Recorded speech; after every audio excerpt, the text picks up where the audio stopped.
आप देख रहे हैं भोजपुरी स्टार। तो भाई लोग वीडियो में आगे बढ़ने से पहले अगर चैनल पर नए हैं तो चैनल को सब्सक्राइब कर ले और बेल आइकन घंटी को दबा ले। आज का अपडेट है पावर स्टार पवन सिंह, जो उनका एक सॉन्ग आने वाला था, लॉन्च हो गया। पोस्टर लॉन्च हो गया, एक सॉन्ग आने वाला था, मतलब आया, नाम था हरी हरी ओढ़निया। मतलब गजब का सॉन्ग है। DRS म्यूजिक यूट्यूब चैनल है, उसी पर आएगा। फीमेल सिंगर है अनुपमा यादव।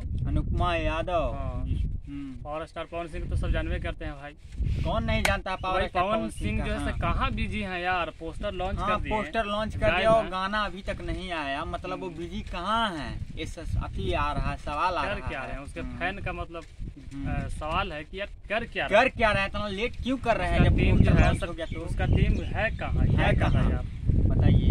टीम जो है ना सब बहुत ज्यादा कमजोर पड़ गया है। पवन सिंह का लग रहा है कि अब भैया पावर खत्म हो गया, नहीं चलेगा।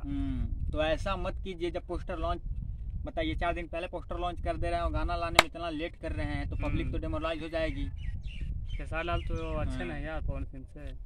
अब जब पोस्टर लॉन्च कर दिए तो उसके 1-2 दिन पहले ही, मतलब तुरंत ही वीडियो अपलोड कर दीजिए, गाना अपलोड कर दीजिए। तो पवन सिंह का अपडेट जो है हम लोग हमेशा देते हैं और देते रहेंगे, क्योंकि भैया Bhojpuri industry power star Pawan Singh है। और विवाद मत फैलाइएगा, आएगा अभी, मतलब आज लोग तो बोलते भी हैं कि यार पवन सिंह का एंट्री जो है ना लेट होता है, लेकिन सबसे बेस्ट होता है। तो आएगा, इंतजार कीजिए, और आएगा तो बवाल मचाएगा ही। तो इस वीडियो में इतना ही, मिलते हैं अगले वीडियो में। जब गाना आ जाएगा तब फिर बवाल मचाएंगे यूट्यूब पर। तो जय हिंद, जय भारत।